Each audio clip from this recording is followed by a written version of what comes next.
Hello everyone, welcome to another session of NCERT Chemistry. তো ইয়াৰ আগৰ সেশনছবোৰত আমি কনসেন্ট্ৰেশন টাৰ্মছৰ বিভিন্ন ক্যালকুলেশনছ কৰিছো and I hope তোমালোকে হিখিনি নিজে দুবাৰ তিনিবাৰকৈ কৰিছে এবাৰ কৰিলে কিন্তু নহব ঠিক আছে তো let's move on to the next topic which is solubility মানে তো প্ৰথম কথা ইয়াত আমাক ডেফিনিশনছ বোৰ দিছে তো হেবোৰ তোমালোকে মাৰ্ক কৰিব লাগিব what is solubility solubility of a substance is its maximum amount that can be dissolved in a specified amount of solvent at a specified temperature okay depends upon the nature tomra simple at a definite temperature ot tamane suppose tumi eta glass lola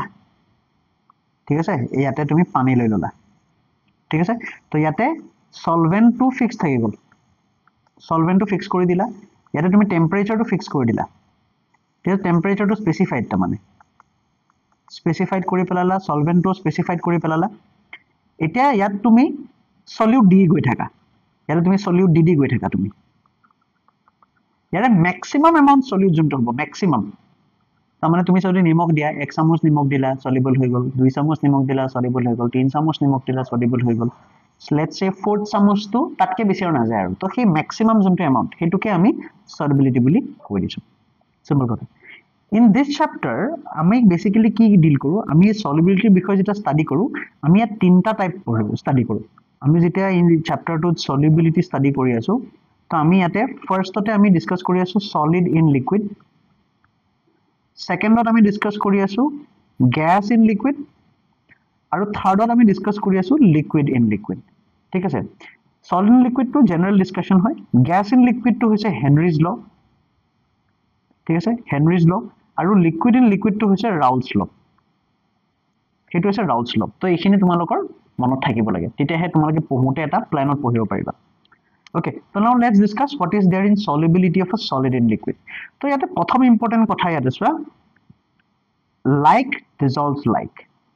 তো like dissolves like মানে কি like dissolves like মানে হৈছে যদি তোমাৰ তাত এটা polar solute আছে তেনে হলে তাক তুমি polar solvent এ দিব লাগিব polar solvent এ দিব লাগিব বুজি পাইছা তো ফৰ এক্সাম্পল তুমি সাপোজ তুমি যদি NaCl লোৱা তেনে NaCl ৰ কাৰণে তুমি পানী দিব লাগিব কাৰণ NaCl কি হয় polar হয় আৰু পানীও কি হয় পোলাৰে হয় তো পোলাৰ দিব লাগিব তুমি যদি এতিয়া NaCl টো তুমি যদি সাপোজ বেনজিনত দিব ট্রাই কৰা তেনে হলে কিন্তু এই প্ৰসেসটো সলিবল নহব কিয় কাৰণ বেনজিন হৈ গল নন পোলাৰ কিন্তু NaCl হৈ গল পোলাৰ লজিকটো হৈছে হেতু বুজি পাইছা ঠিক তেনে দৰে সাপোজ যদি তুমি লেটস সে নেফথেলিন লোৱা ঠিক আছে নেফথেলিন ললা তো তুমি নেফথেলিনক তুমি তাক বেনজিনতহে দিব লাগিব কাৰণ এটোও নন পোলাৰ আৰু এটোও নন পোলাৰে হয় তুমি যদি নেফথেলিনক যদি পানীত দিবলৈ যোৱা তেনে হলে পানী হৈ গল পোলাৰ গটিকে কি হ'ব নন পোলাৰ আৰু পোলাৰৰ মাজত মিক্সটো নহয় তো সেই কাৰণে আমি কৈছো like dissolves like okay simple কথা তাৰমানে পোলাৰ সলিউট হলে polar solvent it's a polar solvent okay polar solute হলে polar solvent আৰু non polar solute হলে non polar solvent simple কথা হৈছে এইটোৱে ওকে নেক্সট আমাক এটা প্ৰসেসৰ কথা কৈছে which is dissolution তুমি যেতিয়া নিমখ পানীত মিক্স কৰা সেই প্ৰসেসটোক একচুয়ালি dissolution বুলি কয় ঠিক আছে হেতুক dissolution বুলি কয় আৰু যেতিয়া dissolutionৰ হৈ থকা সলিউশন এটা মানে কমপ্লিট সলিউশন এটাৰ পৰা যেতিয়া সলিড ওলাই আহে ইয়াত চোৱা if some solute particles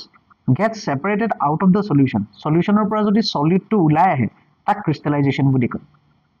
okay তাক crystallization বুলি কয় ঠিক আছে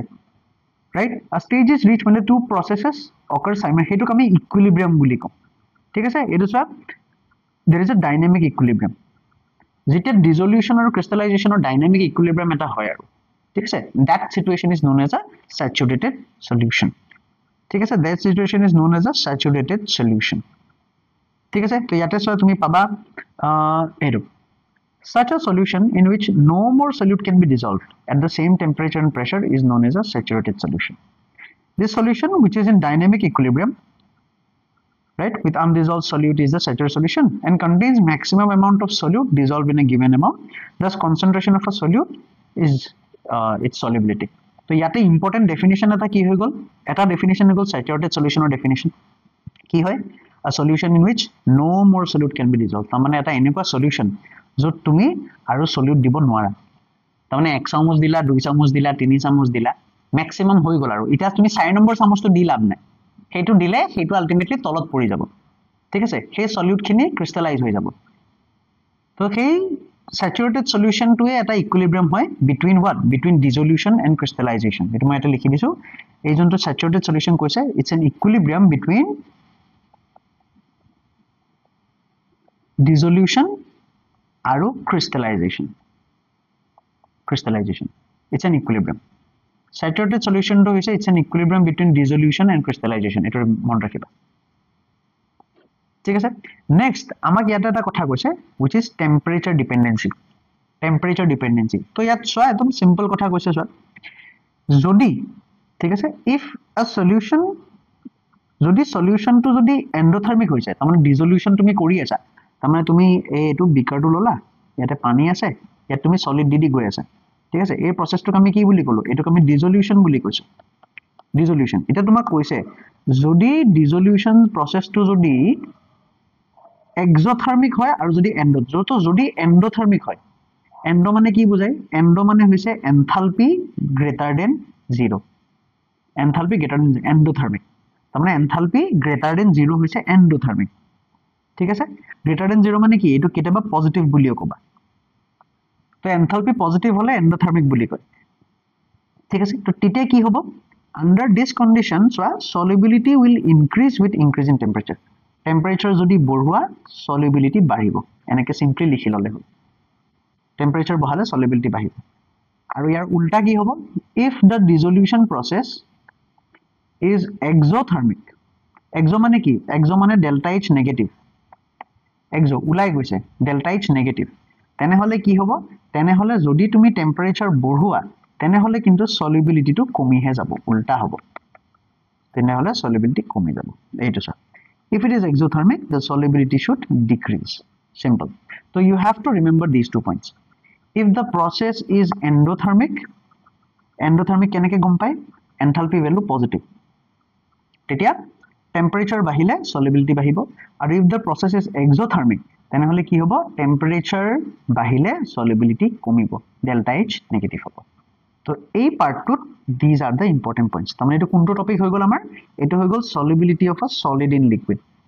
ঠিক আছে। তো solid in liquidত কি কি important point, তো প্ৰথম important pointটো হৈ গল like dissolves like,